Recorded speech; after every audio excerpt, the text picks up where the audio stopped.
ధర్మశాస్త్రాల ప్రకారం దేవాలయానికి వెళ్లినప్పుడు దైవదర్శనం తర్వాత అర్చకులు ఇచ్చే తీర్థాన్ని 3 సార్లు స్వీకరించడం వెనుక లోతైన ఆధ్యాత్మిక, ఆరోగ్య మరియు వైజ్ఞానిక కారణాలు ఉన్నాయి.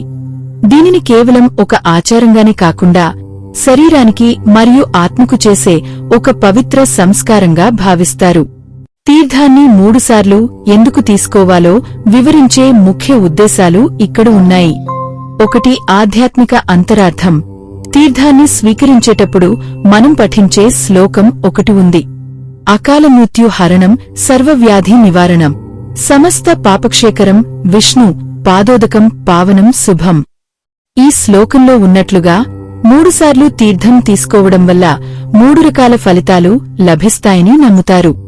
మొదటి పర్యాయం శారీరక శుద్ధి కోసం. ఇది మనలో ఉన్న శారీరక రుగ్మతలను తొలగించి ఆరోగ్యాన్ని ప్రసాదిస్తుంది. రెండవ పర్యాయం ధర్మబద్ధమైన జీవితం కోసం. ఇది మనకు న్యాయం, ధర్మం పట్ల ఆసక్తిని కలిగిస్తుంది. మూడవ పర్యాయం మోక్షం లేదా పాప ప్రక్షాళన కోసం. తెలిసి తెలియక చేసిన పాపాల నుండి విముక్తి పొంది పరమాత్మ అనుగ్రహం కలగడానికి ఇది దోహదపడుతుంది. 2. త్రిగుణాల సమతుల్యత. మనుషులలో 3 రకాల గుణాలు ఉంటాయి: సత్వ, రజో, తమో గుణాలు.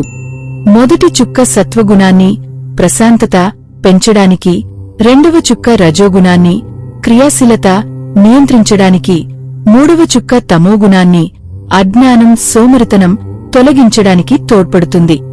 అలాగే ఈ 3 సార్లు తీసుకోవడం అనేది మనసావాచా కాయ, శరీరం, మాట, మనస్సు చేసిన దోషాలను పోగొట్టుకోవడానికి సంకేతం. 3. వైజ్ఞానిక మరియు ఆరోగ్య కారణాలు. దేవాలయాల్లో తీర్థాన్ని తయారుచేసే విధానం చాలా విశిష్టంగా ఉంటుంది.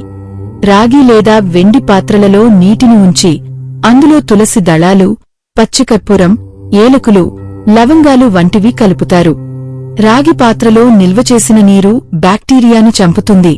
తులసి గొప్ప యాంటీబయాటిక్. జలుబు, దగ్గు వంటి శ్వాసకోశ సమస్యలను తగ్గిస్తుంది. పచ్చికర్పూరం మనస్కు ఉల్లాసాన్ని, గొంతుకు ఉపశమనాన్ని ఇస్తుంది. ఈ ఔషధ గుణాలు కలిగిన నీటిని 3 సార్లు తీసుకోవడం వల్ల అది శరీరంలోని నాడీ వ్యవస్థను ఉత్తేజితం చేస్తుంది.